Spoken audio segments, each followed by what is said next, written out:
Hey guys, Jack Griffin here, and welcome to a new video. Now, I started off like that purely because even though the channel is called Jack the Reviewer, I realised that all these time I've been saying Jack Griffin, which I will be saying that even though it's not called Jack Griffin. Just to remind you, I will be changing it in June. But yeah. But welcome to Beast Quest Beast Review Series 28, The Netherworld. Now, this series is one that isn't favoured as much in the community. I know Adam and Lucas definitely don't like it. Well, not that they don't like it, but they're not fond of it. They're definitely not fond of it.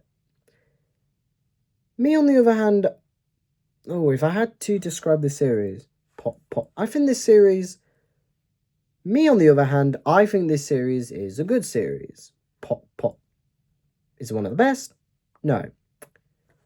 But I have to say, I think this series is honestly one of the most underrated Beast Quest series, especially of the new generation. And it introduces an idea that's going to be an idea that carries on moving forward.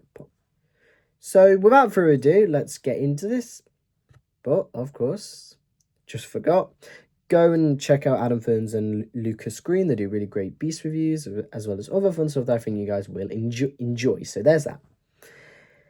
So we're getting right into it. The story. So the story is, there's a tournament going on in Tangala to find 4 new heroes to protect Tangala. And this was actually referenced at the end of Series 26. And we get 4 contenders. Oh god, hang on. Those being Nolan, Katia, Myandra, and Rafe. So 4 kids that have come to do the tournament. But then, wouldn't you know, after being absent since Series 21, Malvel's back, and he kidnaps the new protectors and takes them to the Netherworld, which is where he's from, and that's where the Series 21 beasts are from. Feels weird saying the Netherworld because I'm thinking of Minecraft. So Tom and Eleanor need to go down to the Netherworld, rescue the new protectors, and stop Malvel, because Malvel's trying to get back. Trying to get out of the Netherworld, even though he was the one that did the spell, but he was still trapped in the Netherworld. He also has this flock of Janus birds, which fly about, and of course, they cause trouble for Tom and Eleanor. So yeah, compared to Series 27, which was labelled with lore, this one's pretty straightforward. So, without further ado, let's get into it. So the first beast we have is Osiron, the Fleshless Killer. Also, I realised why the light actually goes on here. You can see it. It's because I'm facing a mirror, so of course it's going to bounce back. I'm not moving the mirror, so I'm going to have to hold it there so you can see. Yeah. Osiron, the Fleshless Killer. Design, I gave an A. I think this is honestly the best design of the series. I love how it's a skeleton jackal. It looks really cool. I love the little flames it has for eyes.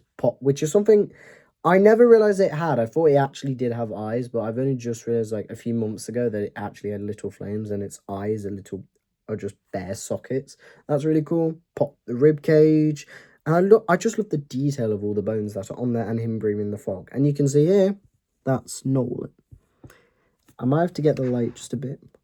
Yeah, that's Nolan with his... each new protector has a weapon. Nolan has a scythe. Abilities, I gave a 6. I do think they are the weakest of the abilities of the series, but that's just me. Can breathe out fog. Well, it can breathe out fog, which can, cause fog. Can reconstruct and deconstruct when he forms into his form. So basically, when he fell off of this cliff, he smashed. He broke into his bones, but then he reformed himself. So yeah, he can deform and reform himself. sharp claws and sharp teeth. That's pretty much it. Doesn't, like I said, I do think they are the weakest, apart from those two that stand out. And the fight, I gave a 7. It was actually a solid fight. However, the thing is with this series is that they get the new protectors to help them, except for Nolan. Nolan is the only one that doesn't stay around to help, and he gets sent home instantly. It was a fun fight. It took place in a graveyard, which was a really cool setting. And in the end, Tom basically decapitated Osiron and pretty much just killed him. However, these beasts are stated to actually be, well, I believe, except for the third one, I don't know. They're believed to have been, they are good, but I mean they've been under influence. This was apparently a graveyard full of beasts, which was really cool setting. So yeah, and then Osiron went back to sleep and rested. It's pretty much like a Series 26 situation, except these beasts are not of legend. They're Neverworld beasts. God. But yeah, Osiron, I think, is a good start to this series. It's nothing special, but I think it is a good start. I'd say, story-wise, no, it's not a better start than Gorog, but beast-wise, and fight-wise, I mean, yeah, I do think it's better than Gorog. The total for Osiron is 21 out of 30. It's a good starting book, and that's all I have to say. People do hold Osiron in high regards, and I do like him too, but not as much as everyone else, which we'll see. Right, next up we have Styx, the Lurking Tower. Now, I'm just going to come out and say I think this is... Wait, are there cards? No, they're not. This is the best crocodilian beast in all of Beast Quest. I know, and I do like them. I like Convol, Scalix, but this one to me I think is the best because it has an ability I've wanted for so long from a crocodile, well, an alligator, but a crocodilian beast nonetheless. But Styx, anyway, design I gave an 8. I love how menacing Styx looks, the purple lighting on the back of his back. I love the horns, the eyes. You can see Katia there. Katia. Who you'll find out. I mean, I will talk about the the 4 later on. But this was really great. But it's really good. So yeah, it looks really menacing. Originally, I would have said this was a 9 out of 10, but I had to look back on it and be real. Design, I gave... Oh, wait. Design? Already did. Abilities, I gave an 8. Wait, what? No, never mind. I gave a 7. Although I do think might have the second best abilities. Really durable, sharp teeth, sharp claws across the scales, so durable. Really agile, sharp teeth, sharp claws. Already said that. And it can camouflage itself. It can camouflage in the water, which is really cool. I've waited so long for a camouflage ability on a crocodilian beast, and I'm glad Styx had it. Oh god, plain. The only downside though is if Styx gets hit or touched, the camouflage just doesn't work. Which is a bad flaw, but I mean it's camouflage. That's the point. You can't really see him, so it will be a bit of a challenge. So there's that. And the fight I gave an 8. It had Katia stay and help, and Katia was really useful. I also think this is the best fight in the series, but that's just me. It took place on a raft in a swamp, which was really cool. It had Jaws vibes in it. Styx was coming up and literally like attacking the raft, biting down. It was really great. It was a really great fight. And there were so many moments like Tom getting his belt and holding on to Styx's like. Originally I pronounced it Styx, but Styx, Pock, and then holding on to the snout and like trying to do it. Styx was like battering into Tom. Eleanor got kidnapped by Styx. And then Katia came and helped, which was really good. And then in the end, Tom gets swallowed by Styx. However, he goes to the back and basically suffocates Styx, and Styx is struggling to breathe. And then he just forfeits and gives up. And there was a really nice moment where Styx received Tom's belt, and it was on his tongue. Pop, should be able to find it. This one here, you can see the belt on there, and Styx there. Pop. We also had Katia about to kill Styx, where we were like, no, this beast is good. Let him sleep. Pop, pop. So that was good. And I think overall, a really unique way being able to suffocating the beast to give up. I feel like that was a really good way, and it was really good. It was really effective, and something we've never seen before. Total for Styx is 23 out of 30. Like I said, in my opinion, the best crocodilian beast. I've always loved this beast from the moment I read it, and I was so excited to read it, and I'm glad it didn't disappoint. I do think the fight may have gone down a little bit since I first read it. When I first read it, I really enjoyed it. Pop. And I reread it, and I still do really enjoy it. Pop. Just not as much as I used to. Right. Now we get on to the third beast, which is the one I consider good, but, well, not bad, but Pop, because she doesn't really get Pop a good ending, let's say. Pop. Anyway, third place. Pop. The third book is Captiva the Shrieking Siren. And design, I gave an A. I think the designs of these beasts are actually good. Pop. For a tree beast, I think this is the best designed tree beast there's ever been. Pop. I love the multiple eyes, the green the green goo slime coming out of her mouth. Pop, her multiple arms, and it looks like a really intimidating tree beast, which I think does help a lot. The abilities I gave a 7. She can shoot out this elixir that can trap her victims. She can pose as a tree, and of course, as title suggests, she has a siren ability where she can mimic people's voices. And it actually was quite a horror setting, being set in the forest, and Katia saying, "Oh, I heard not Katia, Myandra," which, by the way, yes, this is Myandra.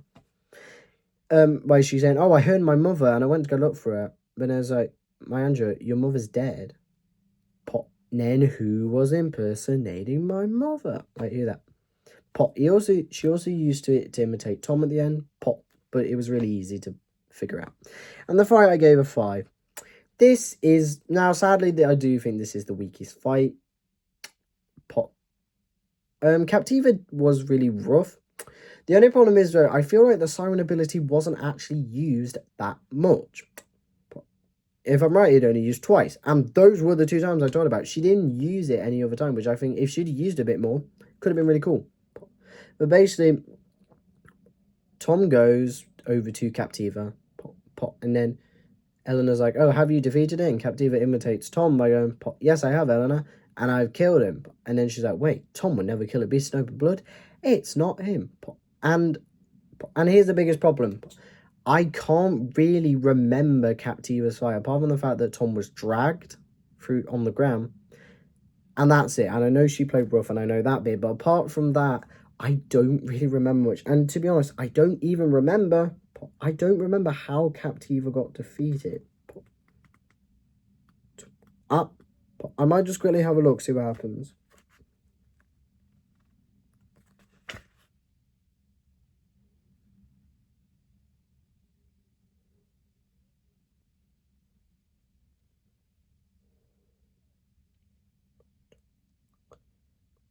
Oh, Tom used his sword to cut her down. Simple enough. And yeah, but the fact that I had to look back through the book just to remember, and that this was like a few minutes ago, and then I just had to now, and I still forgot what actually happened in the fight. It says a lot for Captiva. I mean, I know Adam is not fond of tree beasts. Tree beasts have been really off. Terror was fine, and Quasar weakest book. Story was good. Beast, no. But Captiva, I do think design-wise is the best tree beast. Fight-wise, though, no, I don't. She didn't have it, and that's a problem. Out of all the beasts, she is the most forgettable. And that's the problem. Oh yeah, did I say the score? Yeah, 5 out of 10 for the fight. The total for Captiva is 20 out of 30. Yeah, it doesn't look good, does it? Pop. I mean, she like I said, I think she's the second best tree beast. The only beast that's better than her is Terra. Pop. But that's because Terra did have the people turning into wood ability. Pop. I feel like another biggest problem I have with Captiva is the fact, like I said, she doesn't really use her abilities that much. So it's kind of like you wish she had used her abilities more, because then we could have, there could have been more to her. I did like how the forest did move, and it felt like the land itself was breathing, which was Captiva. But that was really cool. Also, her introduction when they all just look at this one tree and realize how suspicious it looks, and all of a sudden this monstrous tree beast just comes out of the ground. That's really cool, and I did really enjoy that. But let's get on to the final beast of the series. Velocro, the lightning bird. Design, I gave a 7. I do think it is the weakest design of the series, but I still think it is cool. It's basically a two-headed Janus bird. Or Janus? A Janus bird, which looks really cool. I love the lightning, and I love the dark purple feathers. I also love Tom on top of Velocro, and you see Rafe here, defending. Oh yeah. Katia had an axe, and Myandra had a trident, and Rafe has a hammer. Abilities I gave an 8. I do think they are the best. Can go into a swarm form. I like how it's with birds. I feel like we've recently got a bunch of good swarm forms, like with Devora and her fish swarm form, because normally it's been insects in the past. Like, it's literally all been insects. But now we've got a fish form and we've got a bird form, which is really cool. Can, of course, shoot lightning, hence the lightning bird. I do kind of wish her, like, the whole body had been, like, covered in lightning. I feel like that would have been better for the lightning bird, because apart from that's the only lightning part about it.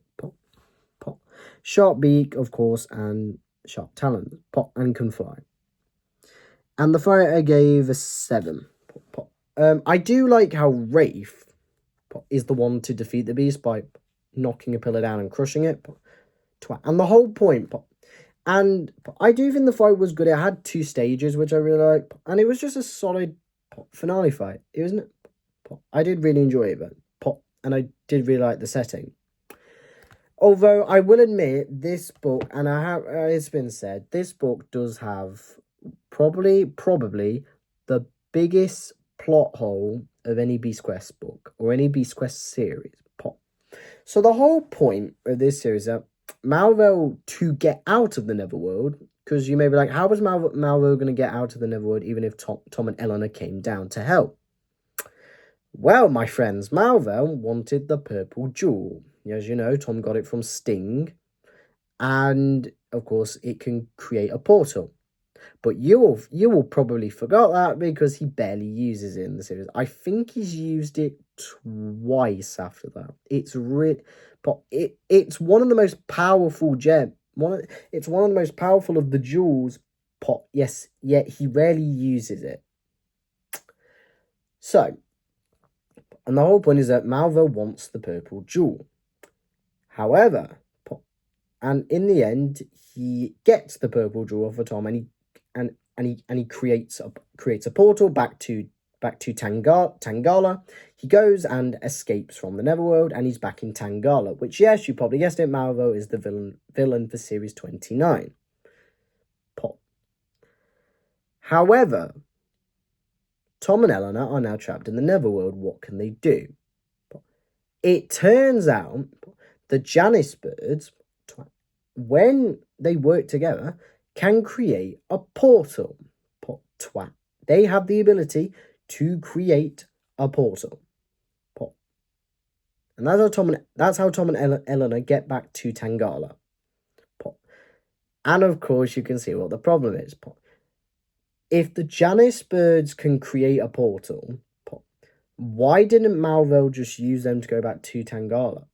Why did he need to kidnap why did he need to kidnap these 4, which of course will go on to be called the new The new protectors. The new protectors. What they're called. Pop.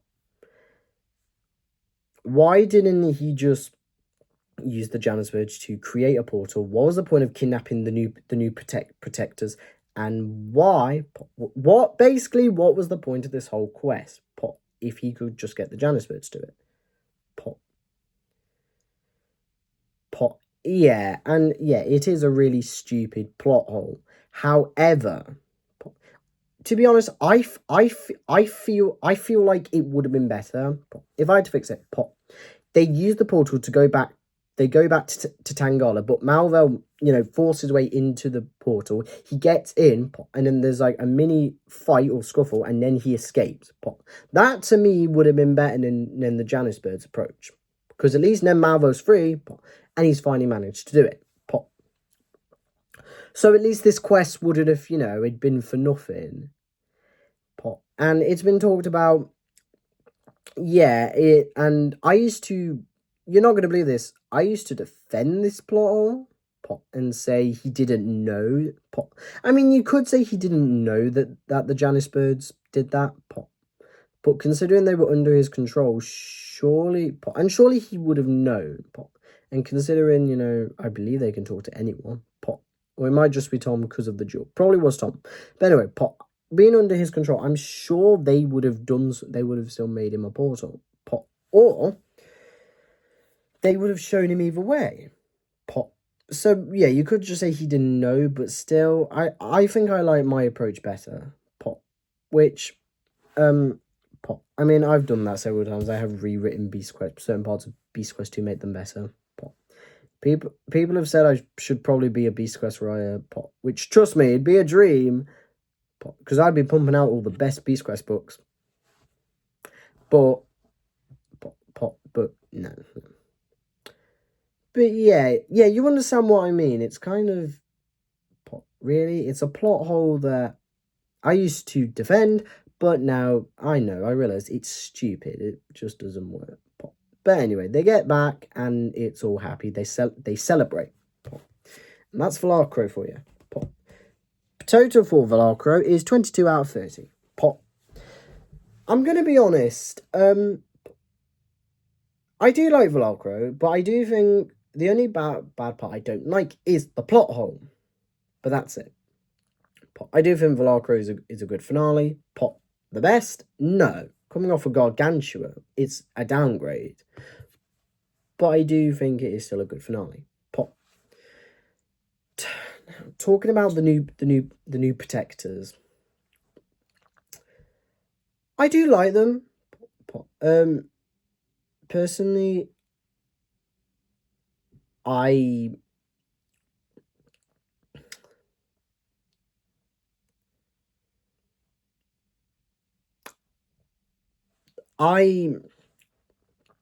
you'll see more as I get on with the next few series, which they do star in.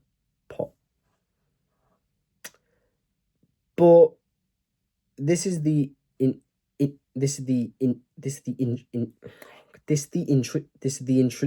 introduction series. There we go. And I mean, I feel like it would have been better if we'd had Nolan stay and help them defeat Osiron. Because when I first read the series, I had a ranking and Nolan was last purely because he didn't do anything because they sent him away. And I wish they just kept him around because then that would be a more even chance. Like I said, you'll see my thoughts on the new protectors as the series go on. But I do think that personally they are good, and I do like one more than others, and I do have a ranking, but I will be more going over it when we get to the future series where they feature more heavily in. Because on this series I can't really judge because I'm just going to give the old ranking, but the other series I'll talk more about them. But yeah, I do like them, and I will say, coming from this, they do star in some really good Beast Quest books, and the next series, you'll definitely see that mostly. Pop. But yeah, pop. But anyway, so yeah, the new protectors I do like, and you'll see what I think about them in the future. Pop. But on series 28 as a whole, how long has this been? 25 minutes. That's actually not that bad. Pop. Series 28, I do think it is a good series. I do like it, and I do think it is one of the most underrated Beast Quest series. I like reading it. But anyway, for the totals. And the total for the series is, 86 out of 120. 2 points behind series 26 and 10 points ahead of series 27. Does that mean I prefer this series over series 27? Yeah. Kinda. Is it better than series 27 story-wise? No. Beast-wise? These 4 beasts are better than Gorog and Raptex. But Devora and Gargantua, I think, are just really good. And I do think that they are better than even the best of this series. Because Devora and Gargantua are up here. And the Series 28 Beasts, I'd say, are here. I can see why Series 28 gets a bad rep. And I can, yeah. Design-wise, it's not the most creative. And story-wise, it's not the best. But I think what makes it underrated is the fact that I do think, while they do have forgettable moments, I think each one does have a highlight. Osiron does have the design. Nearly forgotten then. Styx has the fight. Captiva, I'd say, also has the abilities, and Velacro is just finale. But I do think overall it is a good finale. Twat. That's really all I... Yeah, sadly for Velacro, that's all I have going for it. It's the finale. But that's really true, because I've already said all 3 of the stuff for the other beast says twat. And I don't really want to repeat myself, because design-wise, Velacro is the weakest. Abilities-wise, he's, I'd say, the best. And fight-wise, he's second best. But anyway, it's time. It's that time. Also, I need to go in a few minutes, so I kind of need to do this. But I've been wanting to do this review, and all I'm going to say is, I would love to know if there's some people out there that do like this series and do enjoy reading it, because I do. And I mean, I've talked to Adam and Lucas, of course, they're not fond of it. But honestly, I'll leave the comments open if they're not off, but I will try and make sure they're on this time so you can comment. If anyone's whoever watches this, and all you guys, please comment down below what your thoughts are on Series 28 if you have read it. And please let me know if you are fond of it, because I'd like to know if there are some people that do like this series like I do. That'd be really great. Anyway, time to get on to the ranking. You probably already saw first place, but yeah. So let's get into this. Time to rank them from worst to best. And I don't think it's a surprise. Last place is Captiva the Shrieking Siren. It has the weakest fight, and it's in my opinion, out of the series, the most forgettable beast. Good design and abilities, though I wish they could have been used more. But yeah, the fight just was the weakest and nothing special from Captiva, although the second best tree beast. Third place, this may shock some people, and that's why I said at the beginning, people hold him much higher. I hold him lower, but I still do like him, and that being Osiron, the fleshless killer. Cool title, and good design and abilities. It's kind of like Gorog, but twat. And Raptex and Captiva are similar. twat. I mean, we go from these two and we take a big step up with Osiron. It's a good first book, but I do wish Nolan could have been involved. That's my biggest gripe. And I also wish Osiron kind of had more going for him. But apart from that, I still think it's a good starting book. Now, second and first place. Now, I know from all I've said, and I will say, these two, honestly, first place can swap. These two can swap places all the time. I like them both. And like when I first read it, I was like, okay, this one's my favorite. But then I reread it and I thought, hang on, this one's my favorite. I've not reread them since. But I mean, I had to, and I actually really struggled which one I was going to put first.